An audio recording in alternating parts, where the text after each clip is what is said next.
Hey y'all, it's me. I am back and I want to talk about this Naziah Harris case. It is so saddening. It is just heartbreaking. Everything that I've learned about this case. And the reason I'm not on camera is because I feel busted and disgusted. I moved the last weekend. This weekend I took a lot of time to just store things, put things up, just organize, just get my life in order. And while I was doing so, I was listening to the preliminary court hearing and the testimonies of those who were around Naziah, which is extremely heavy. Now, I will say, when this case first got, when it first just kind of went down, I really wasn't big on looking into it because I just read that, she was 13 and a 42-year-old man was messing with her. And so certain stuff like that, I just don't be wanting in my spirit at certain times. I was getting my life in order, trying to move, all of those things. So I really wasn't trying to focus on that or put that in my energy. And I just kind of took the time out to like learn about every single thing over the weekend. And yeah, it is heartbreaking. So I do just want to get on here and talk about a couple of takeaways that I got from the court proceedings. Also, just about what I know of this family and just how nasty this is, and just it's just utterly disgusting. So Naziah Harris, a 13-year-old, went missing, I want to say January 9th of 2024. She did not come home from school, and her grandmother, who she was living with, who she was actually adopted by, you know, did not see her back home, but also didn't file a missing persons report until the next day. Right? So yeah, she went missing. Come to find out, she had been being groomed by this 40-ish, I want to say 41. I don't know how old he was at the time they started messing around. But she had been being groomed by this older man. And when I say older, I mean old as hell, because he could be her granddad. By this older man. And yeah, it's just disgusting. It's just disgusting. But what we do know about this is that Jarvis Butts, and we just don't call him Butts because fuck him. And I feel like that last name is just very appropriate because fuck you, nigga. So Jarvis Butts was already in legal trouble because he had messed with some young girls before he messed with Naziah. Now, something I just don't understand is how anybody could be desperate enough to mess with somebody who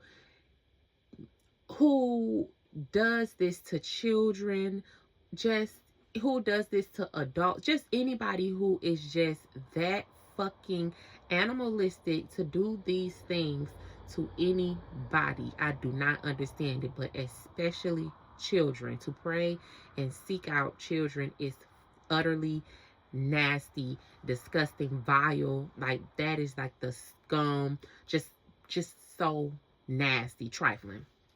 I really cannot express it enough. Having two girls myself, that shit is beyond me, okay? So Butts had already been through this before previously. And I just don't understand, what woman could sit here and want to deal with him in any capacity, knowing that this is what he had done in the past. And to sit and have children by this man, it just lets me know a lot about these women. But we'll get to that. We will absolutely get to that. What I want to say is that everyone had failed this little girl. Everyone had failed her.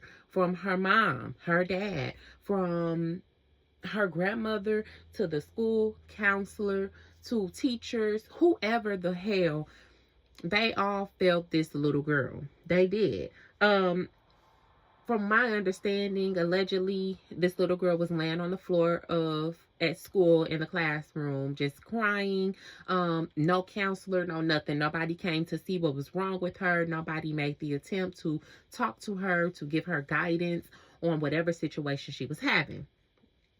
Now, it's alleged that she was pregnant at the time, and this is because of the text messages that had been extracted from his phone, Butt's phone. So yeah, and I want to say she probably was laying on the floor just kind of, in pain. I'm not sure, or just not feeling good, nauseous. Anything could have been wrong with this little girl that day, and you just never know. Even after what we do know about Jarvis giving her or searching and abortions, at home, I really think that this man tried to make this little girl have an abortion and it went wrong. And he covered it up. This is what I think. But moving on. Everyone felt this little girl, if she was laying out on the floor in the middle of the night, in the middle of class, somebody should have talked to her. A school counselor should have definitely been right there at her. That's number one. Also, I don't understand not being diligent enough to go out to look for your child. Your child didn't come home from school. You guys say she come home from school at 3 p.m. every damn weekday. She didn't come home from school at 3 p.m. on this particular weekday. Why are y'all not looking for her? And what I do know is that missing person reports has to be filed at X, Y, and Z, sometimes 24 hours, sometimes not. But for y'all to just wait and see if she comes home lets me know that you guys knew way more than you're leading on. That's really it. That's really all I have to say. I just didn't understand this. And then to not go out in the community to kind of look for her, to search for her, if the police, and my thing is go to the police first. Try to file this report, and if they tell you have to wait X amount of time, which I'm pretty sure they're not because it's a minor, but whatever. If they tell you have to wait X amount of time, then do your own damn searching, okay? I would have been up and down fucking Detroit, 7 mile, 3 mile, whatever the fuck mile, okay? I would have been looking for my child. So nobody went out looking for her. Nobody did that. And I will say this, it probably would have been so fucking super simple because she was at Butt's auto shop. But we'll get there. We'll get there. They failed this little girl.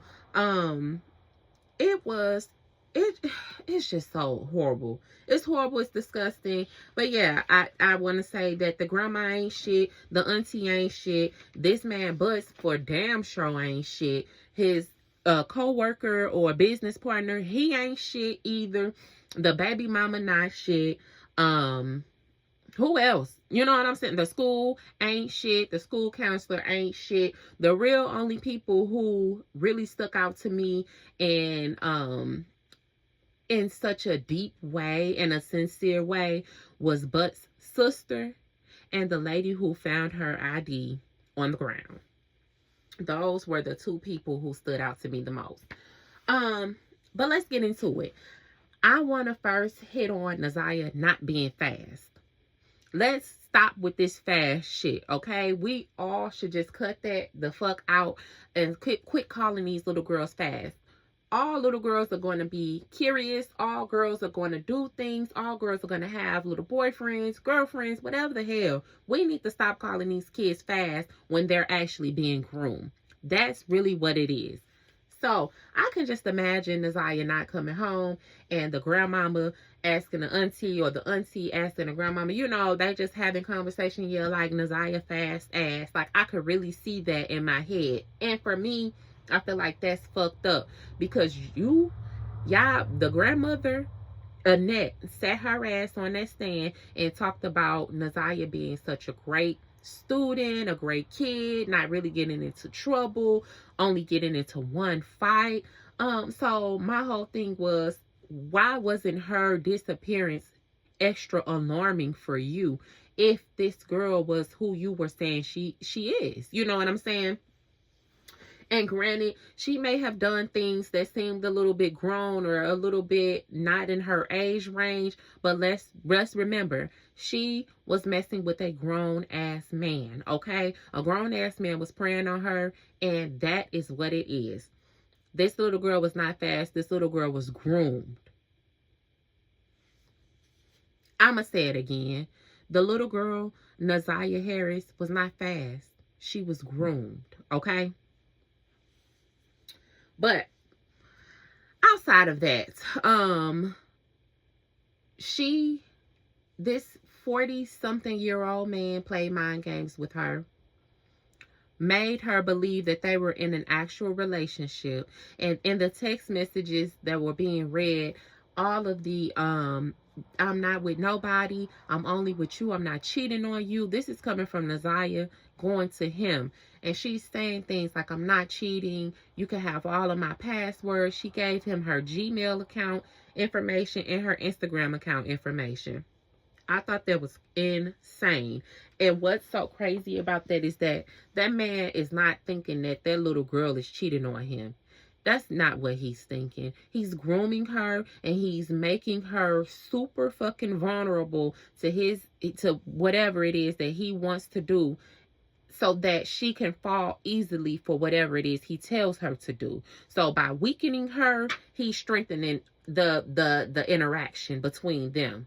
He's strengthening himself by weakening her. And I find that sick as fuck, because there is no way a 13-year-old girl should be, and mind you, she was not even 13 at the time of the text messages. She should not have been sending him shit like she is not cheating on him, she promised, and are you mad, and things like that. That is just absolutely disgusting. Disgusting, okay? It was the making her chase him and hunt him and just the games that he was playing with her through those text messages. And she would send messages back to back and he would not respond. And then he would say something so simple as, yo. And, you know, she's sending him all of these messages, you know, basically giving herself to him so that he can be okay.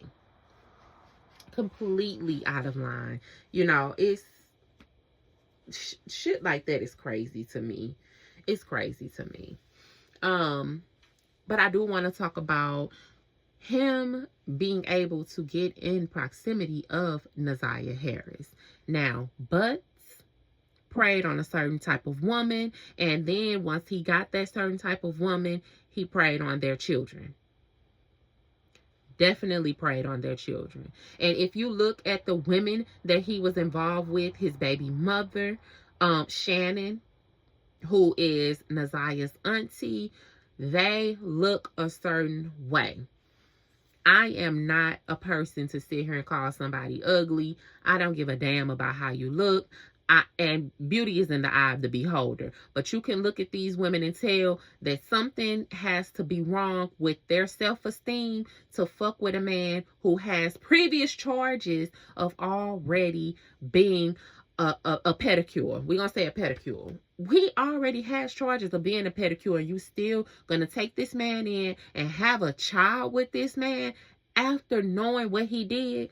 So the Aunt Shannon had already made it clear that she knew that that Butts had a past, that Butts was a pedicure, and that, you know, she was going to forgive him because everybody deserves a second chance. Like, bitch, what? That's not your place to forgive him about the nasty ass vile shit that he's doing. Like, girl, you could have saved that, okay, baby? And to have a child with him and to let him into your home when you know there are other children that are in your home that are not his children, and that just lets me know that the women were weak. The women he liked were weak, and he liked them just as weak, so that way he can sneak and get around to those kids. It's so freaking nasty. It's so nasty. It's gross. But definitely had a type. He definitely had a type, bigger, dark, you know, just, you know, in typical societal beauty standards, not the best looking. Not the best looking, and it just is what it is. Um,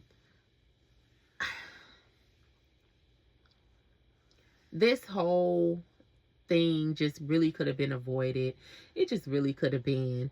And I say that because, you know, if the grandmother and the auntie, who are people who were the closest in her life, and let me say this, the aunt has a sister as well, a identical twin sister. They all felt that little girl. They did. They absolutely failed her. They didn't file the report. They didn't do any looking or any searching for her until a day later. As if she was supposed to pop up at the house about 3 a.m. and, you know, it just is what it is. Like, no. If this little girl never came home at the time that she comes home every fucking day, it's a problem. It's a problem instantly. Instantly. Not checking her phone, not going through her accounts. I don't give a damn. My kids, I have one that's a teenager, and then I have one that's a toddler. And guess what I'm doing? Going through they shit. I don't give a hell. I don't care. We can fight about it all day. You can be mad about it all day.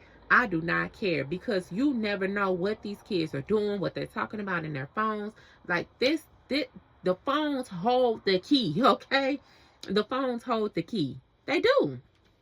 They just do. And that's just something that should be regular in your household. Granted, you can love and trust your kid and all of these things. And you could trust them so fucking much, you know. But when it comes down to just searching about what they're into, what they're looking at, who they're talking to, what the conversations are like, that shit is important. That should be important to every parent, not just me, and not just for people y'all deem that's overbearing. That's important to everyone. It should be, if you guys are going to let them have devices. If you don't want to look into that, don't let them have devices, because these phones are just portals, okay? They take these kids to everywhere in the world they want to be, every avenue they want to search, anything. They are portals. You literally letting your child walk around with a portal, and you're not checking what type of holes and shit they looking into. Yeah, right. Yeah, right. Not checking Naziah's phone was a big mistake. Not going through her stuff, allowing this man into your home, knowing he is a pedicure, is insane to me. From the grandmother and the auntie Shannon. Y'all letting this man into this house knowing y'all have this 13-year-old girl in this house, and y'all are not watching him like that. He sent Naziah a text message that said he stole a pair of her panties. How fucking gross is that? You stole a pair of the girl's underwear? How did he even get to the girl's room is what I want to know, without anybody being down his throat. Like, what are you doing? Where are you? What? You going to the bathroom, but you sneaking off to 13-year-old's room to go look through her drawers and steal a pair of her underwear? Is fucking sick, okay? And for y'all to just be la la la la around the damn house, not really minding his steps, knowing his background, is fucking insane to me.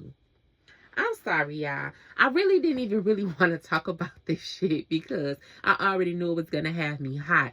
I didn't look into none of this because I knew it was going to have me hot. And just, I was listening to it for like 2 days and just kind of hearing this shit out. But actually talking about it makes me really, it just really boils my blood, because this could have been avoided. This could have been avoided.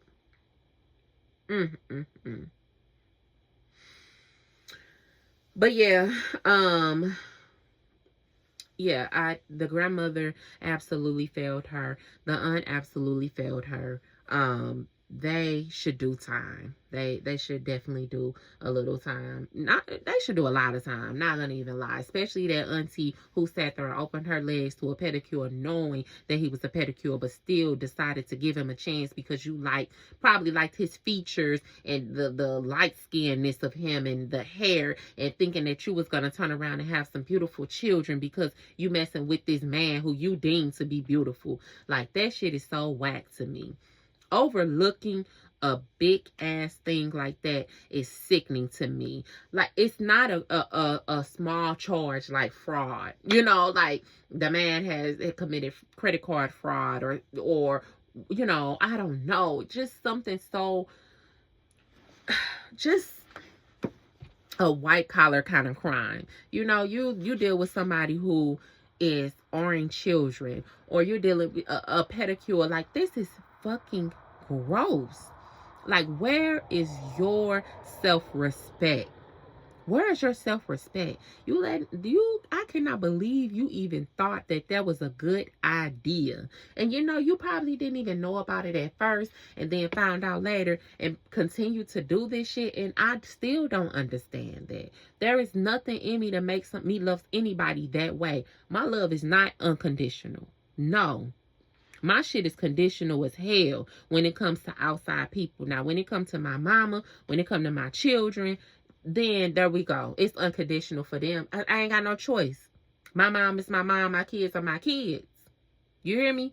But if we talking about somebody that I met and I'm dealing with on a regular basis, baby, there are conditions to this shit. You can't do anything around her and think that I'ma still fuck with you. You cannot do anything to me and think that I'ma still fuck with you. You can't do anything outside in the world and think that I'm going to still rock with you.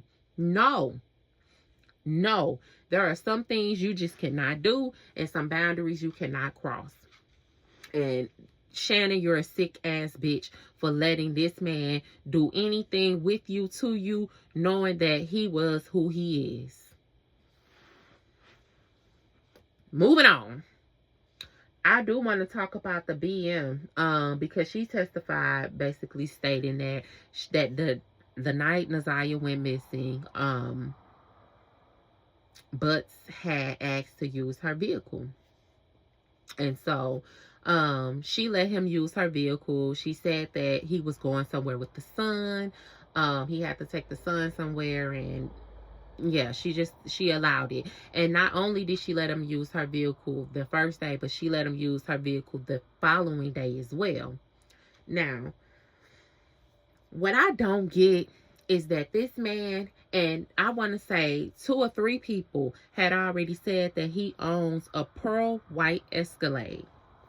So this is knowledge that everybody knows. So I'm sure you knew about it too, baby mama. But you still said, yeah, you could use my car. For what? Huh? Why are we allowing him to use your vehicle when we know he has a vehicle? Mind you, you only got a child with him. Then he got a child with Naziah's auntie, Shannon. But not only do he got a child with her, but he is engaged to a whole nother woman. So for you to be just his baby mother and say, yeah, sure, you could use my vehicle, it's criminally insane to me. No questions. No, my baby daddy called me and say, I need to use your car. Why? Why would you need to come and grab my car out of all the people who you can go through before me? Like, make it make sense. Please make it make sense. That's just me, I guess, you know. That's just me. And I'm just that type. Like, you can't do anything to me. You just really cannot. You just can't. But you sat here and you let that man use your car twice, knowing that he already has a vehicle. But not only when you got your vehicle back the first time, he fucked the front end of your vehicle up. So for me, when they said that in court and they showed the car, I was like, well, did this man hit this little girl? Like, what did he do to mess up the front end of this lady's car this way? I was so confused, and that really hurt. It really hurt my heart seeing the vehicle because I just started imagining things that he could have done to the little girl to hurt the little girl or to hide whatever he had done to the little girl. It just was really sad. It's just so sad. But yeah, I didn't get it. You know, I just don't understand how gullible you can be, or just how easily moved women are by men, you know, and not just by a man, period, you know. And maybe it's just me, but when I don't deal with my child's father, you know, if I'm not dealing with you in that sense, then there's really not much that you getting out of me. You know, we can talk about the kid, we can have a couple jokes about the kid, you know, and that's about it. But using my car, you know, calling me and to borrow my vehicle is just one of those things where it's just like, why would you need to do that? Like, why are you calling me for that? Call somebody else. Like, I'm sure you got other people you can call, but you're going to call me and then put me in this bullshit. Like, you really fucked up there. Not only, though, did he use her car, and I believe to do whatever he did, to cover it up, to do it, you know, so that it won't read with his license plates, it'll just read with hers, which ain't a smart idea anyway, because she's connected to you. She got your child, dummy. She found glasses. She found the clear frames that Naziah had on in her picture, the last picture that she had took. She found those. Well, her son was playing with the glasses in the back seat, and so she grabbed them from him. She said that she had asked Butts, you know, whose are these? And he told her, these are my sons. So she just kind of left it alone or whatever. And it's just like, girl. And so maybe I'm a private investigator, because I'll be like, I can remember your son wearing glasses, or, you know, you bought your son clear frames. Like, that's just not really normal, you know. That's not a normal frame you would get your kid, your child, your boy. Listen, I'm just that kind of person, baby. My brain be going. It just be churning. It goes, it turns, it spins all the time. Like, I'm always thinking. So I just don't understand, you know, just her letting him use the car. But then when, you know, you just kind of see these ladies, and I hate to say this, but you can just see the esteem or the self-respect that they just don't have for themselves. You can just see that, because why are you messing with this man? Mind you, his charges from previously, before Naziah, dates all the way back to 2005. That's 20 years ago. So at the age of, and I'm just going to say 20-ish, 21, 22, you were messing with children then. And you were just growing up, you know, into adulthood. You know, you only had a few years under your belt for adulthood, and you was messing with children then. That's a problem. Okay, that's a problem. And he's probably telling them, oh, I was a kid, or I don't know what the fuck he told Shannon to make her say, I forgive him, and but there is nothing you could tell me for some shit like that on your record. Nothing. Baby, certain things I ain't going for. Aggravated assault, pedophilia, murder, even not paying child support, you go to jail for that shit. I'm not going for it, okay? There are certain things that I'm not going for. And I also want to tell y'all, CaseNet is too accessible. Looking up people's backgrounds is way too goddamn easy for y'all to be acting like y'all don't know shit about these men. Okay, it's nothing to put in their name in the state that they stay in and find out the shit that they've been in trouble for. It's nothing to do that. Nothing. Literally. Okay, I've done it. I do it. Shit, it's nothing to run a name. It's nothing to run a name. And even if you gotta pay $2, $4 for it, pay for that shit. Okay, pay for it.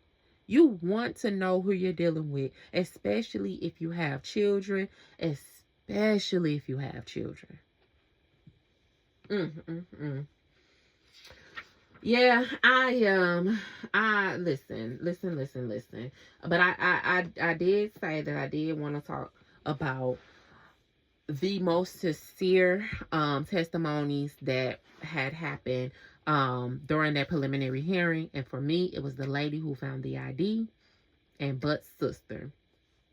The lady who found the ID, you could see the terror still in her face, or you could just tell by her body language that it fucked her up to find that ID. It did. It absolutely messed that lady up to find that ID. And I don't think that she's over it. You know, it's something that probably haunts her, you know.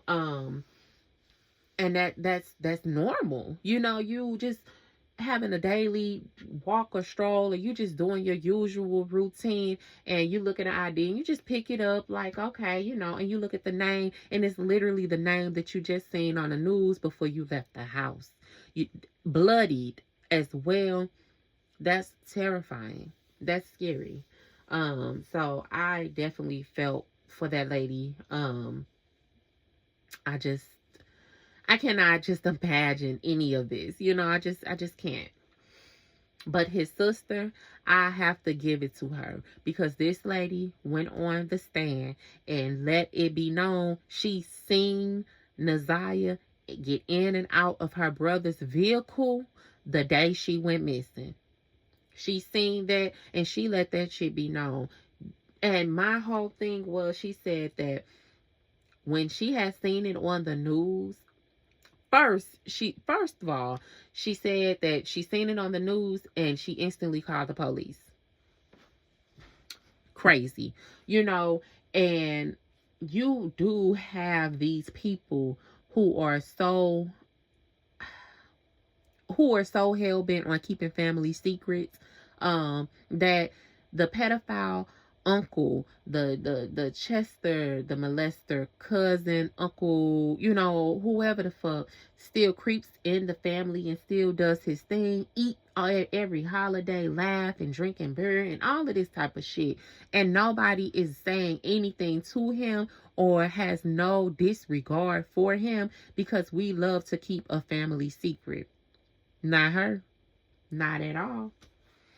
Baby, she went up on that stand. She said, I called the police instantly. I called detective such and such. I forgot the name. But she said that she called them instantly because she recognized that this is the same girl that was sitting in my brother's truck. And you can't get no better than that. You really cannot get no better than that. I'm not keeping no secret, okay?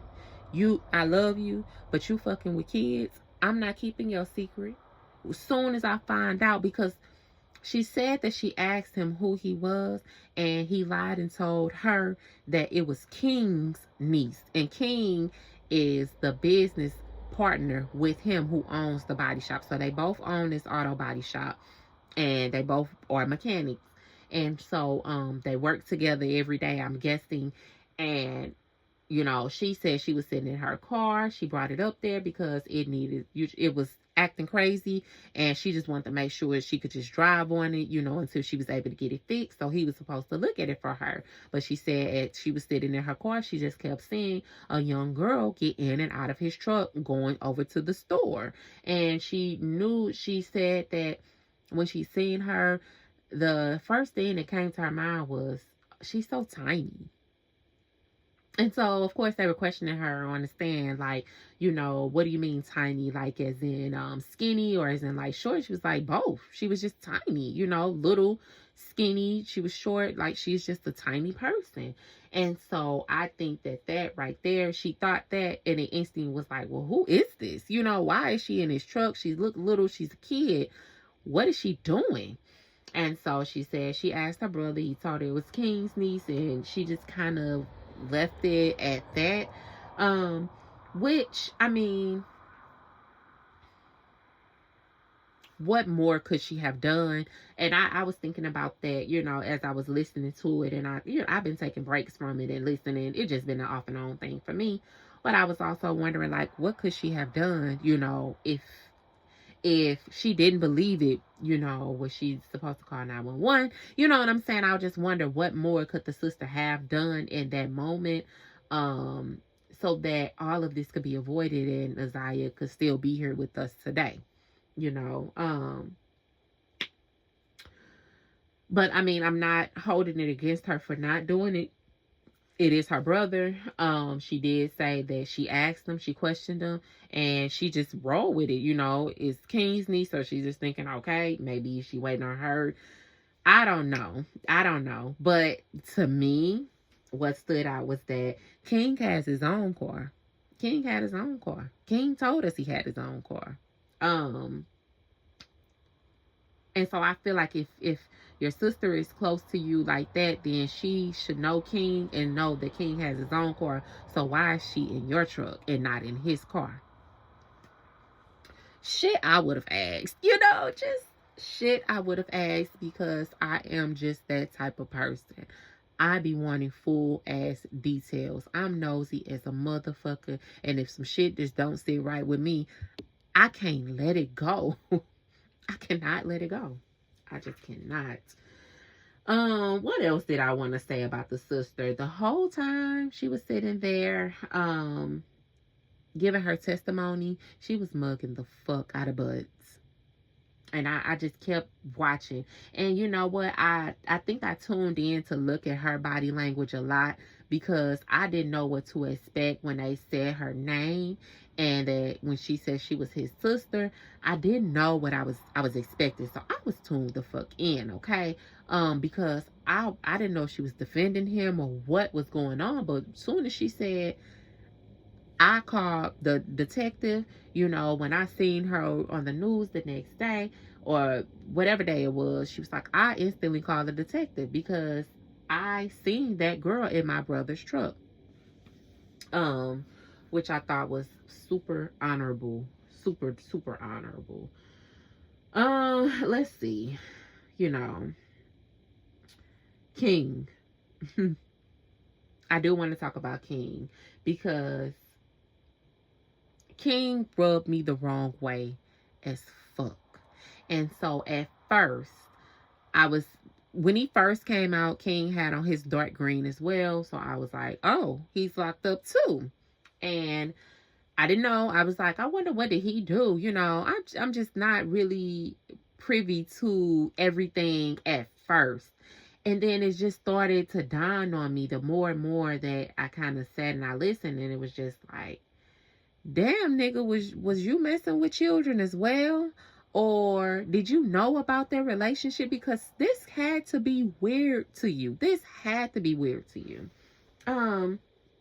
So I was happy when after I thought about all of it, and I said I was very happy that King, Cordell, whatever the fuck, is incarcerated as well, because if he does not mess with children, then he condones it. If he don't mess with kids himself, he's okay for others to do so. Has to be. Cordell King sat up on that stand and told us a story about that exact day that Naziah went missing, January 9th, 2024, on how they had to go and pick up his son's grandmother's vehicle and bring it back to her to get work done. And the entire time that they're doing this, Naziah is riding along with them. So mind you, Naziah is at the shop. They go to get this car. She rides along. They work on the car. She's at the shop while they're working on the car. She's sitting around in and out of the damn truck. And then she also rides back along with them to go and drop this vehicle off. I believe. Now, don't get me wrong, because I may be wrong about her riding to go and get the vehicle. They may have did this before she got out of school. But if she's sitting around waiting on them to do the vehicle and drive back with them after they drop the vehicle off, you have to already know that something is just not right here if you don't already know. Okay? So when I heard that she went with them, they dropped the vehicle off, they went inside of the grandmother's house of his son, of King's son, and she was introduced as Butts' niece, as she always is. It's so strange to me. It's so strange. And I also want to say this. They also would have Naziah and the other girl. I want to say this is Shannon's daughter, but I am not quite sure. I cannot say for sure. But Naziah, a cousin of Naziah's. Now, I don't know if this Shannon's daughter or not, but a cousin of Naziah's. And they would always be at the auto body shop cleaning, air quotes, cleaning the auto body shop. Now, for money, they say. This is where I draw the fucking line, okay? As a 12-year-old, 13-year-old girl, I never, ever thought of fixing cars. Never in my life wanted to be a mechanic. Ever in my life wanted to be a mechanic. I'm not saying that that's not some little girl's dream. I'm not saying that that's not anything that you can harness for a little girl. But a 12-year-old, two 12-year-old girls, I'm not really sure how old the cousin is, but we'll just say she's 12. I may be wrong. But to have them at your auto body shop to clean is insane to me. And right then and there, I would be asking them, why y'all ain't getting no little boys to do this? Y'all couldn't find no little boy apprentice, you know what I'm saying, to help them get a trade under their belt while they're young and 12 and learning how to do this or change a oil or, any little thing. You could have had two little boys there who would come by every other day to help y'all clean up, just to kind of help around the shop. But instead, y'all got two girls doing it. And King, this is okay with you. This is why I say, if he don't already mess with children, or if he wasn't messing with children, then he was okay with that happening. Because there is no way y'all are going to have two young girls in y'all shop all the damn time to clean. Are y'all mad? What? And for the grandma, if they telling y'all, oh, we finna come and pick them up, or if he butts is saying, I'm gonna come and get Naziah and such, I want to say just something, baby, I don't even know, but I'm gonna come and get them so they can come and help at the shop. I'm gonna be on the phone like, what? Why are you coming to get them? Get your son. Get your son to help you clean up your shop. Why you getting these little girls to help you clean your shop? That's where the shit, I just don't understand. Nobody's questioning what the fuck is going on, because everybody is condoning what the fuck is going on, if you ask me. Condoning it. Gotta be. It literally makes no sense to me. It literally makes no sense to me. Y'all got her riding 30 minutes out. She riding 30 minutes back to another little city, whatever it is in Michigan. And you are not questioning why is she with us? It would have been a problem for me. I wouldn't even got in the damn car. I probably would have called the police my damn self, because I'm not riding with you and this kid. You keep calling her your niece, but so? When is she going home? Don't she got school? Don't she need to do her homework? This is a kid. This is a straight up ass kid. And nobody's sitting here wondering, what the fuck is she doing here? Why do you have her? You don't got custody of your niece? If certain shit should not have been let go. A lot of it should have just been questioned. Question after question after question. Like, I would have had him coming for his ass, because what is going on?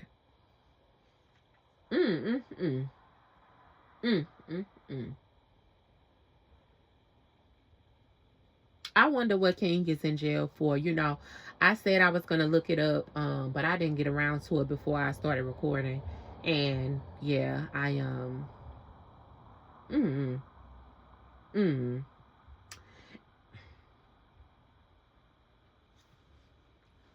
That's just, it's too much. It's already a lot going on, and for anybody to let any child of theirs just willingly just do shit without checking in on them, making sure they straight, any type of leash on your kids. I hate to say it like that, but have a leash on their ass, not literally, but definitely keep tabs on them, know what they're doing, check their phones, always, just always, always, always just make sure they know you gonna know. You know what I'm saying? It's really not that hard. And if you're not doing it already as a parent, that to me, you don't give a fuck. There is no way you can care about somebody enough to you don't care to let some shit like this happen to them. You can't. You just can't.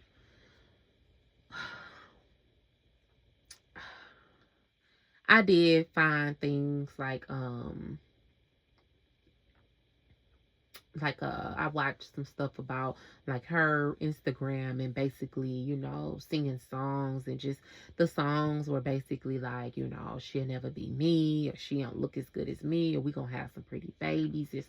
She was just, singing shit like that. And I just wonder, was this, directed towards the aunt Shannon, and was it directed towards Butts? It's just the grooming of it all. It's heartbreaking as hell. And we really, really have to tap into what our children are doing on a daily basis. You really cannot care enough. Like you can't care enough. And then you always, I don't want to be overbearing and all of this and that. But if you're not, this could happen. If you ain't overdoing it, then stuff like this could happen, I'd rather my kid hate me for me being overbearing than to end up out here in this same type of case. You'll understand once you're older and you on your own and you got your own kids, why I did what I did, why I do what I do. You'll understand that. I'm just hurt. I'm just sad for the little girl.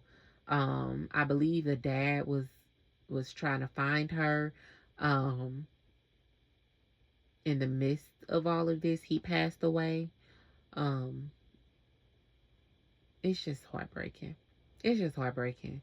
There's no way you can adopt someone and not care about them how you would your own. Just sad. I will say the judge did read them down. She did absolutely read them down. It wasn't enough for me, because she really could have dug deeper. She really actually should have made Butt stand the fuck up, take that mask off, look at me when she was talking to him. That would have been me as a judge. I need you to stand up, take that mask off your face, and look me dead in my eyes as I say this to you. Because how he was cowered over behind his attorneys, and he didn't look up once. Every time the camera panned to him, he didn't look up once. He was always looking down. And it's hours of this. It's hours of this. He stayed with his head down. Fuck nigga. Well, I definitely, once it goes to trial, I will be following this as like extensively. Okay. I need to know. I need for him to get thrown up under the jail. Okay. He need about 6 death sentence, death penalty, all of that. I really hope Michigan got that for him and they can get it to him. And there's still nobody. So a lot of it is kind of off the evidence that they have, which is enough. The text messages alone are enough, okay? I don't even want to reiterate what was in those messages. I just can't, because those were sickening, disgusting. But Let me know what y'all think about this case. You know, is there something anybody could have done? I mean, I do know of destiny and fate and, you know, but did this have to be this little girl's fate? Let me know what y'all think. I'll talk to y'all later.